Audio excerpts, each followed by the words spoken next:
अस्सलाम वालेकुम। दूल्हे ने बड़े वादे किए सी दूल्हे नाल कि जदों मैं बारात लैके आवांगा वापसी ते कार मैं चला के लियावांगा। अगू दूल्हन आखदी है कि रस्ते तुसां मैनूं आइसक्रीम खवाल के लियावनी। उन्हें आख्या तू टेंशन ना लै, मैं ते तू ही होना, मैं सारे कादां नूं IS ते बस विच वाड़ देंगा, असीं राम सकून नाल घर जावांदी है। ठीक है, बड़े खुश होए सी। जवान जिसले बारात लैके गया बड़ी धूम धाम नाल लैके गया। जिसले उत्थे बारात पहुंची जनाब उत्थे जाके उहदी कुड़ियां दियां भैणां नाल दूल्हन नाल जिहड़ा फ्री होया सी। ज़ाहिर गल है लव मैरिज आई, सारियां गल्लां पहले ही खुल के होईयां सी। जिसले घर दे गए जाके उन्हें देखा कुड़ी वास्ते जेल जिहड़ा फर्नीचर वगैरह बनया, वो बड़े खुश होए। इतना महंगा फर्नीचर सी, उन्होंने अखां खुलियां रह गई कि इतना पैसा उन्होंने ला दिता है। फिर निकाह शाह हो गया। जवान ने कोशिश की, अपने यार दोस्त नूं आख्या कि इंज कर सारे घर दे जिहड़ा IS ते बस विच वाड़। उन्हें कोशिश की सारिਆਂ नूं वाड़न दी, लेकिन ट्रक आया सी समान दा। अगू दूल्हे दा प्यो आदा पुत्तर नाल होके फर्नीचर जिहड़ा विच रहा ट्रक दे। उन्हें आख्या अब्बा जी आपे ऐ रहा लेगा, मनु तुसीं जाण दिओ। उन्हें आख्या ना पुत्तर फर्नीचर बड़ा महंगा, एहतियात ना रहा, तेनू कोल होना चाहिए। कहता अब्बा जी ने जबरदस्ती नाल खिला दिता। कहना इसे ट्रक जो फर्नीचर का भरन गया, कहना मेरा यार मैनू पता भी ना लगा, वो गया स्लिप हो गया, मैनू समझ ही ना उन्हें आवन दी। कहना मैं कलम कला उत्थे खलोते आ। कहता ठीक है अब्बा जी फर्नीचर सारा रखवा दिता। कहना ना पुत्तर ये ट्रक वाले नाल जाएगा कौन? कहता अब्बा जी ट्रक वाला आपे लै। ना पुत्तर ये फर्नीचर एडा एडा महंगा फर्नीचर है, कोई एक भी चीज़ अगे पिछे हो गई तो असीं की करांगे,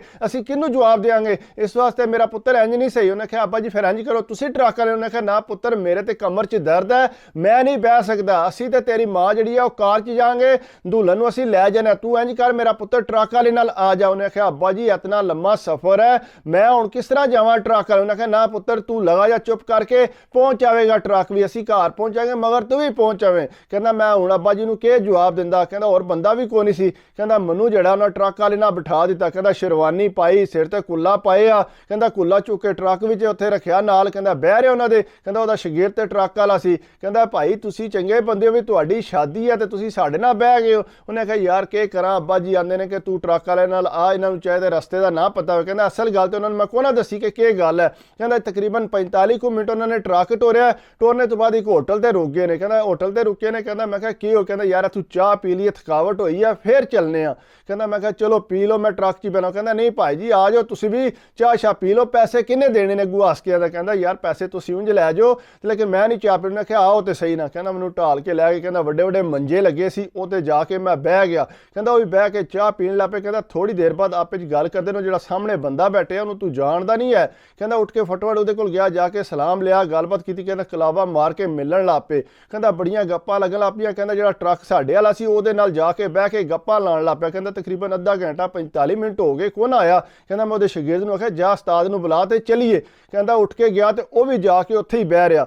कहना मैं थोड़ी देर बाद आपू गया, मैं उस्ताद जी चलो चलिए। उन्हें कहा यार सबर कर जा, मेरा बड़ा पुराना यार है, असी कट्ठे ट्रक चलाते रहे, बड़ी मुश्किल है मैनू मिले, ये 2 मिनट गप ला लेंदे तो फिर लगे चलने आ। उन्हें कहा यार लेट पे होना, तुहानू पता मेरी शादी हुई है, इस वजह तो मैं जरा वापस जाना है। कहता यार सबर कर जा, टुर जाने तेन पहुंचा देंगे टाइम नाल। कहता कोई खच मार के पहुंचा देने। कहता मैं फिर चुप करके बह रहा। कहता 2 घंटे इकट्ठे गप्पा लाते रहे। कहता इसलिए मैं ज़्यादा सोड़ा पै गया ना, वो जो बंदा नाल बिठाया सी वह भी नाल अगू शगीर्द आया।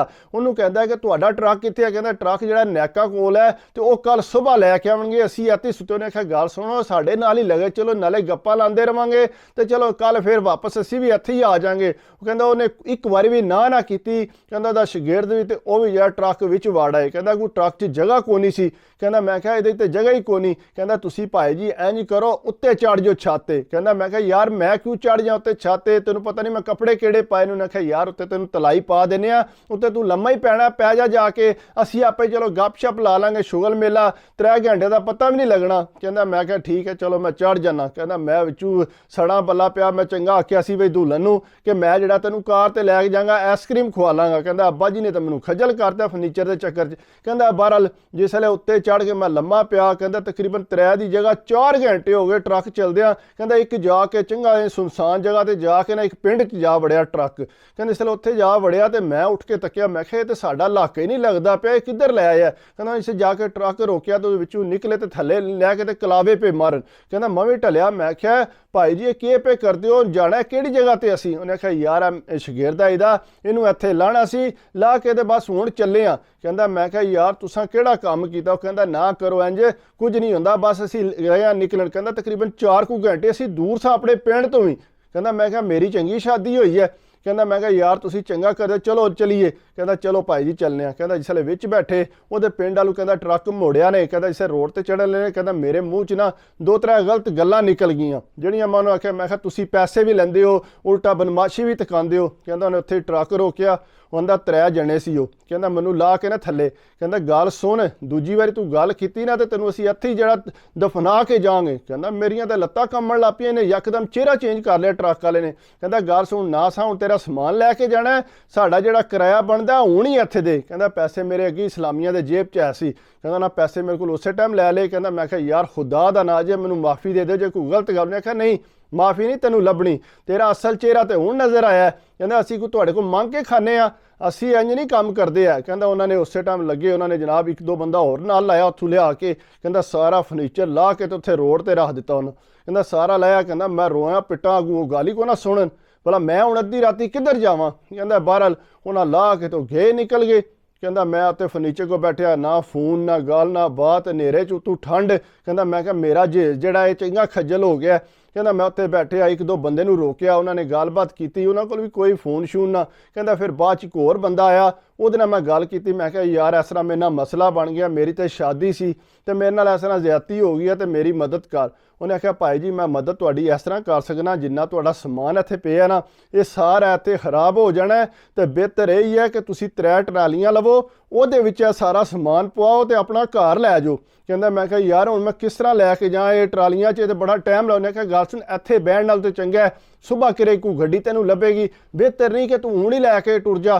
ਕਹਿੰਦਾ ਯਾਰ ਠੀਕ ਹੈ ਫਿਰ ਕਿਹਨੂੰ ਪਤਾ ਕਰ। ਕਹਿੰਦਾ ਮੈਂ ਲੈ ਕੇ ਆਉਣਾ। ਕਹਿੰਦਾ ਪਿੰਡ ਗਿਆ, ਜਾ ਕੇ ਉਹ 3 ਟਰਾਲੀਆਂ ਲੈ ਆਇਆ। ਕਹਿੰਦਾ ਉਹਨਾਂ ਨੇ ਆਪੂ ਸਮਾਨ ਸਾਰਾ ਲੱਦਿਆ। ਕਹਿੰਦਾ ਮੈਨੂੰ ਕੋਈ ਫਿਕਰ ਨਹੀਂ ਸੀ ਫਰਨੀਚਰ ਖਰਾਬ ਹੁੰਦਾ ਜਾਂ ਜੇ ਦਾ ਸਮਾਨ ਖਰਾਬ ਹੁੰਦਾ ਪਿਆ ਹੋਵੇ। ਕਹਿੰਦਾ ਪਰ ਉਹਨਾਂ ਟਰਾਲੀਆਂ 'ਚ ਲੱਦਿਆ। ਕਹਿੰਦਾ 4-4.5 ਘੰਟੇ ਦਾ ਸਫ਼ਰ ਆਇਆ। ਕਹਿੰਦਾ ਲੇਕਿਨ ਮੇਰੀਆਂ ਜਿਹੜੀਆਂ ਨੇ ਆਂਦਰਾਂ ਵੀ ਪੁੱਠੀਆਂ ਹੋ ਗਈਆਂ ਉੱਥੇ ਆਪਣੇ ਪਿੰਡ ਪਹੁੰਚਣ ਤੱਕ। ਕਹਿੰਦਾ ਮੇਰੀਆਂ ਤਾਂ ਅੱਖਾਂ ਹੀ ਗੋਲ ਹੋ ਗਈਆਂ ਕਿ ਮੇਰੇ ਨਾਲ ਹੋਇਆ ਕੀ ਹੈ। ਕਹਿੰਦਾ ਬਹਰਹਾਲ ਜਿਸ ਵੇਲੇ ਉੱਥੇ ਪਿੰਡ ਪਹੁੰਚਿਆ ਸੁਬਾਹ ਸਰਗ ਹੋਈ ਸੀ। ਕਹਿੰਦੇ ਇਸ ਵੇਲੇ ਉੱਥੇ ਪਹੁੰਚਿਆ, ਅੱਗੂ ਘਰ ਦੇ ਤਾਕੇ ਪਰੇਸ਼ਾਨ ਹੋ ਗਏ। ਕਹਿੰਦੇ ਪੁੱਤਰ ਅਸੀਂ ਤੇ ਅੱਗੂ ਪਿੱਛੂ ਪੁੱਛਦੇ ਫਿਰਨੇ ਆ ਕਿ ਸਾਡਾ ਮੁੰਡਾ ਕੋਈ ਲੈ ਤੇ ਨਹੀਂ ਗਿਆ। ਕਹਿੰਦਾ ਅੱਬਾ ਜੀ ਖੜਨਾ ਕਿੰਨੇ ਆ, ਤੁਸਾਂ ਤੇ ਮੈਨੂੰ ਜ਼ਲੀਲ ਕਾਲਮ ਮਾਰਿਆ, ਕਿਸੇ ਹੋਰ ਨੂੰ ਨਾਲ ਬਿਠਾ ਦਿੰਦੇ, ਆਪੂ ਬਹਿ ਜਾਂਦੇ, ਉਹ ਚੰਗਾ ਸੀ। ਉਹਨੇ ਪੁੱਤਰ ਹੋਇਆ ਕਿ ਉਹਨੇ ਕਹਿੰਦਾ ਮੈਂ ਸਾਰਾ ਵਾਕਿਆ ਨੂੰ ਦੱਸਿਆ। ਉਹਨੇ ਕਿਹਾ ਨਾ ਤੂੰ ਫਿਕਰ ਨਾ ਕਰ, ਟਰੱਕ ਵਾਲੇ ਨਾਲ ਅਸੀਂ ਗੱਲ ਉਹਨੇ ਕਿਹਾ ਤੁਸੀਂ ਤੇ ਟਰੱਕ ਵਾਲੇ ਨਾਲ ਗੱਲ ਕਰ ਲਓਗੇ, ਲੇਕਿਨ ਮੇਰਾ ਤੇ ਵਿਆਹ ਸੀ ਨਾ, ਮੇਰਾ ਤੇ ਕੰਮ ਗਿਆ ਉਹ। ਕਹਿੰਦਾ ਬਾਹਰ ਜਿਸੇ ਸਮਾਨ ਉੱਥੇ ਲਈ ਉਹਨੇ ਸਮਾਨ ਲਾ ਕੇ ਤੇ ਕਹਿੰਦਾ ਅੱਗੂ ਵੱਖਰਾ ਰੋਲਾ ਬਣਾ ਦਿੱਤੀ ਉਹਨੇ। ਕਹਿੰਦਾ ਜੀ ਵਿੱਚੋਂ ਫਲਾਣੀ ਚੀਜ਼ ਕੋ ਨਹੀਂ, ਫਲਾਣੀ ਕੋ ਨਹੀਂ। ਕਹਿੰਦਾ ਮੈਂ ਕਿਹਾ ਮੈਨੂੰ ਤੇ ਕੋਈ ਪਤਾ ਨਹੀਂ, ਮੇਰੇ ਨਾਲ ਜੋ ਕੁਝ ਹੋ ਗਿਆ ਹੁਣ ਆਪੇ ਪਈਆਂ ਪੂਰੀਆਂ ਕਰੋ। ਕਹਿੰਦਾ ਮੈਨੂੰ ਅੱਜ ਤੋਂ ਬਾਅਦ ਐਂ ਦਾ ਕੰਮ ਨਾ ਆਖਿਓ। ਕਹਿੰਦਾ ਅੱਬਾ ਜੀ ਨੇ ਢੇਰ ਗੁੱਸਾ ਕੀਤਾ, ਤੂੰ ਕਿਸੇ ਕੰਮ ਦਾ ਨਹੀਂ ਹੋਇਆ, ਤੇਰੇ ਦਿਮਾਗ 'ਚ ਬਸ ਵਿਆਹ ਹੀ ਵੜਿਆ ਸੀ। ਕਹਿੰਦਾ ਮੈਂ ਕਿਹਾ ਅੱਬਾ ਜੀ ਵਿਆਹ ਨਹੀਂ ਸੀ ਵੜਿਆ, ਉਹ ਟਰੱਕ ਵਾਲਾ ਹੀ ਇੰਜ ਦਾ ਸੀ। ਕਹਿੰਦਾ ਮੈਂ ਆਪੇ ਗੱਲ ਕਰ ਲਾਂਗਾ ਉਹਦੇ ਨਾਲ। ਕਹਿੰਦਾ ਮੈਂ ਜਿਸਲੇ ਆਇਆ ਤੇ ਅੱਗੇ ਜਨਾਨੀ ਮੇਰੀ ਜਿਹੜੀ ਆਉਂਦੀ ਆ, ਸਾਰੇ ਵਾਅਦੇ ਤੁਹਾਡੇ ਝੂਠੇ ਨੇ, ਪਹਿਲੀ ਰਾਤ ਹੀ ਤੁਸੀਂ ਮੇਰੇ ਨਾਲ ਇਹ ਕੰਮ ਕੀਤਾ। ਕਹਿੰਦਾ ਮੈਂ ਤੈਨੂੰ ਕੀ ਪਤਾ ਮੈਂ ਕਿਤਨਾ ਤੈਨੂੰ ਯਾਦ ਕੀਤਾ, ਜਿਤਨਾ ਕੋ ਮੈਂ ਖੱਜਲ ਹੋ ਗਿਆ ਮੈਨੂੰ ਪਤਾ। ਇਹ ਜਹਾਜ਼ ਤੇਰੇ ਦੇ ਚੱਕਰਾਂ ਇਹਦੇ ਨਾਲ ਤੇ ਬਿਹਤਰ ਸੀ ਮੈਂ 2 ਦਿਹਾੜੇ ਬਾਅਦ ਤੇਰਾ ਜਹਾਜ਼ ਲੈ ਆਉਂਦਾ, ਉਸੇ ਦਿਨ ਨਾ ਲੈ ਕੇ ਆਉਂਦਾ। ਕਹਿੰਦਾ ਮੈਂ ਅੱਗੋਂ ਵੀ ਸਾਰਿਆਂ ਨੂੰ ਇਹੀ ਮਸ਼ਵਰਾ ਦਿਆਂਗਾ ਕਿ ਅਗਰ ਜਹਾਜ਼ ਲਿਆਉਣਾ ਹੈ, ਜੇ ਤੁਹਾਡੀ ਜ਼ਿੰਮੇਵਾਰੀ ਹੈ ਤਾਂ ਕੋਸ਼ਿਸ਼ ਕਰੋ 2 ਦਿਨ ਬਾਅਦ ਲੈ ਆਵੋ, ਉਹ ਤੁਸੀਂ ਬਿਹਤਰ ਰਹੋਗੇ। ਉਸੇ ਦਿਨ ਨਾ ਲੈ ਕੇ ਆਵੋ, ਇਹ ਨਾ ਹੋਵੇ ਤੁਸੀਂ ਆਪੂ ਸਮਾਨ ਲੁਹਾਉਣ ਲੱਗ ਪਵੋ, ਤੁਸੀਂ ਖੱਜਲ ਖੁਆਰ ਹੋ ਜਾਓ, ਇਹਦੇ ਨਾਲ ਬਿਹਤਰ ਹੈ ਸਮਾਨ ਬਾਅਦ 'ਚ ਆ ਜੇ। ਕਹਿੰਦਾ ਮੈਂ ਜ਼ਨਾਨੀ ਨੂੰ ਆਖਿਆ ਚੱਲ ਹੁਣ ਛੱਡ ਸਾਰੀਆਂ ਗੱਲਾਂ ਨੂੰ, ਅਸੀਂ ਜਿਹੜੀ ਜ਼ਿੰਦਗੀ ਹੈ ਉਹ ਹੁਣ ਅਸੀਂ ਇੰਜੋਏ ਕਰੀਏ। ਕਹਿੰਦਾ ਇਸ ਵਾਸਤੇ ਇਸ ਤਰ੍ਹਾਂ ਦਾ ਕੰਮ ਕਦੇ ਨਾ ਕਰਿਓ। ਬਾਕੀ ਅਗਰ ਮੇਰੀ ਵੀਡੀਓ ਤੁਹਾਨੂੰ ਅੱਛੀ ਲੱਗੇ ਤਾਂ ਪਲੀਜ਼ ਯਾਰ ਲਾਈਕ ਕਰਿਆ ਕਰੋ, ਕਮੈਂਟਸ ਕਰਿਆ ਕਰੋ, ਸਬਸਕ੍ਰਾਈਬ ਕਰ ਦਿਓ ਤੇ ਦਿਲ ਖੁਸ਼ ਹੁੰਦਾ। ਬਾਕੀ ਦੁਆਵਾਂ 'ਚ ਯਾਦ ਰੱਖਿਆ ਕਰੋ, ਆਪਣੀ ਸਿਹਤ ਦਾ ਖਿਆਲ ਰੱਖਿਆ ਕਰੋ, ਸਿਹਤ ਦਾ ਤੇ ਸਭ ਕੁਝ ਹੈ। ਅੱਲਾ ਹਾਫਿਜ਼।